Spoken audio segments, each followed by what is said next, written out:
ஏன் நான் சொல்ல வரத நீங்க புரிஞ்சுக்க முயற்சி செய்ய மாட்டேங்கிறீங்க? பொருட்டு ஒன்றும் அப்படிப்பட்ட ஆள்லாம் கிடையாது. வாய் மூடு சாரதா. அவ ஏற்கனவே எல்லா எல்லைகளையும் மீறிட்டா. அவ ஹொக்கேவை கொண்டிருக்கான். அதோட ஹொக்கேவோட பையனான கவாக்கியும் கொல்ல முயற்சி பண்ணியிருக்கான். அவ தண்டனையிலிருந்து தப்பிக்கவே முடியாது. உண்மையை தான் சொல்றேன். நீங்க எல்லாரும் நினைச்சிட்டு இருக்கிறது தப்பு. அவ்வளோதான் சாரதா, இதுதான் கடைசி முறையா இருக்கணும். இதுக்கப்புறம் என்கிட்ட இதை பத்தின விஷயத்த கொண்டு வந்து என்கிட்ட பேசுற வேலை வச்சுக்காத. நீங்க எல்லாரும் சரியான முட்டாளுங்க. நீங்க 2 பேரும் இங்க பாதுகாப்பா இருப்பீங்க. Lord seventh.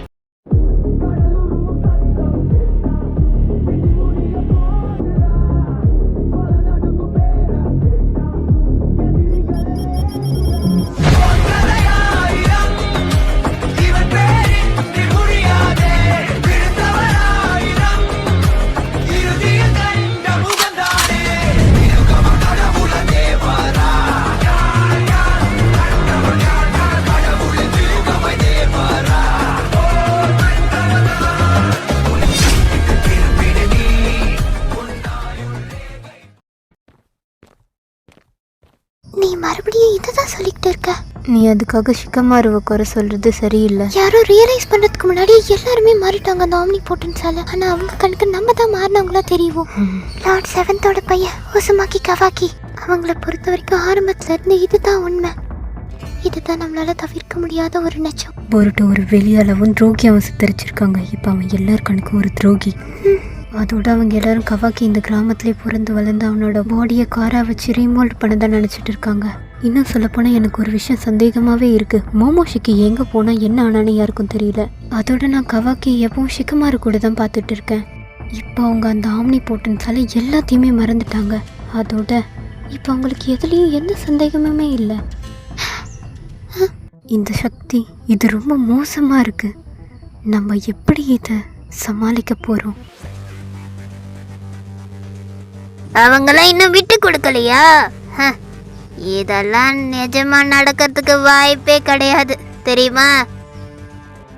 என்கிட்ட இருக்க சாம் மாதிரி தான் ஆம்னி போட்டன்ஸும். இப்போதான் நான் அதை பற்றி கொஞ்சமாக தெரிஞ்சுக்க ஆரம்பிச்சிருக்கேன். அதோட பவர்ஸ் அண்ட் எபிலிட்டிஸ் இதை பற்றிலாம் நான் கொஞ்சமாக கண்டுபிடிச்சிருக்கேன். இதை பற்றி புரிஞ்சுக்கிறது ரொம்ப கஷ்டமாக இருக்குது தெரியுமா? என்னால் கண்டிப்பாக விட்டு கொடுக்க முடியாது. அதோட உங்ககிட்ட ஏதாவது புது இன்ஃபர்மேஷன் இருக்கா? இருந்தால் சொல்லு. எனக்கு இப்போ தெரிஞ்சதெல்லாம் ஒட்சுசுக்கிலேருந்து வரக்கூடிய ஷிகுட்ஸு தான் ஆம்னி போட்டன்ஸ். அது ஒரு விதமான எபிலிட்டி. உன்னோட கனவை நிஜமாக்கும். அது இப்போ கவாக்கியோட கனவை நிஜமாக்கிடுச்சு. பொருட்டோட ஞாபகத்தை எல்லாரும் மனசுல இருந்து அழிச்சிருச்சு. இந்த நிலைமையெல்லாம் கண்டிப்பாக மாற்றி அமைக்கிறதுக்காக ஒரு வழி இருக்கும். நிச்சயமா. உனக்கு அது தெரியுமா?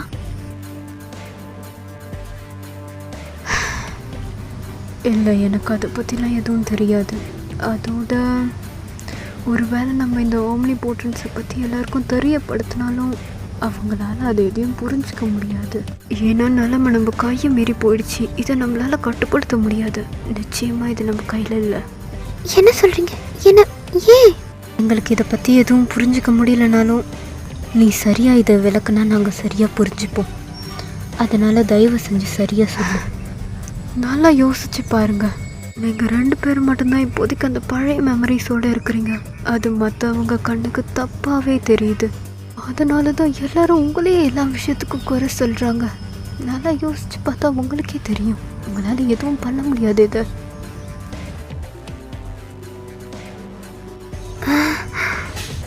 அதோட நீ சொல்கிறத யாரும் பெருசாக காதில் வாங்கிக்க மாட்டாங்க. இன்னும் வெளிப்படையாக சொல்லணும்னா நீங்கள் 2 பேரும் இதை விட்டு கொடுத்துட்டு தயவு செஞ்சு எல்லாரும் இருக்கிற மாதிரியே இருக்கிறது தான் நல்லது. அப்படி இல்லைன்னா நீங்கள் தேவையில்லாத நிறைய விஷயங்களை சமாளிக்க வேண்டியதாக இருக்கும். உங்களுக்கு பல பிரச்சனை தேடி வரும். அதோடு நீங்கள் அந்த மெமரி எல்லாத்தையும் மாற்றி எழுதணும்னா இந்த போராட்டத்தெல்லாம் எதிர்கொண்டு தான் ஆகணும். இதெல்லாம் நீங்கள் எதிர்க்க தயார்னா தாராளமாக உங்கள் வழியில் நீங்கள் தொடரலாம்.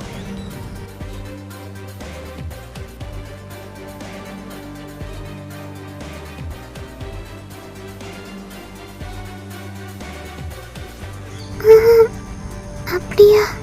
நிஜமாவா? இன்னும் சொல்லப்போனால் எனக்கு ரொம்ப ஆச்சரியமாக இருக்கு. எப்படி அந்த சாம்லேருந்து நீங்கள் மட்டும் தப்பிச்சிங்க?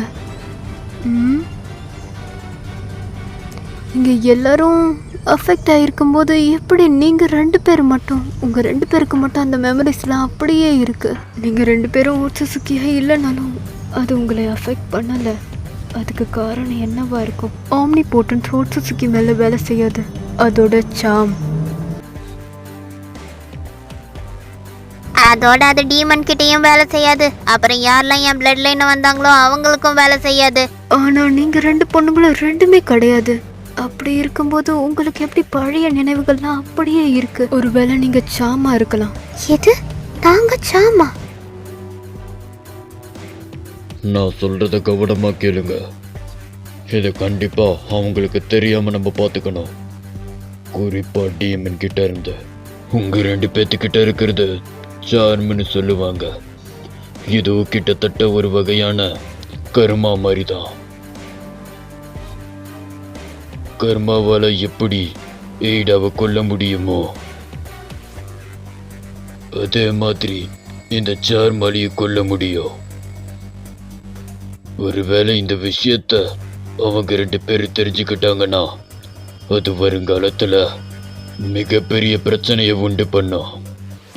இதை மட்டும் அவங்களுக்கு தெரியவே கூடாது. புரிஞ்சுதா? போதும், இதை நிறுத்து. நான் உனக்கு இது நிறைய தடவை சொல்லியிருக்கேன். நானும் சாரதாவும் நாங்கள் 2 பேரும் இதை வெளியில் காட்டிக்கிறோம், அவ்வளோதான். அதோட இங்கே யாரும் உன்னோட சாமால பாதிக்கப்படலை தானே? நான் சொல்கிறது சரிதானே?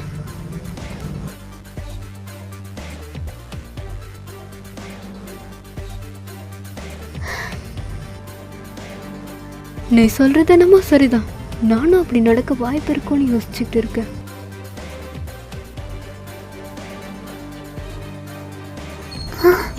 சரியா? ம்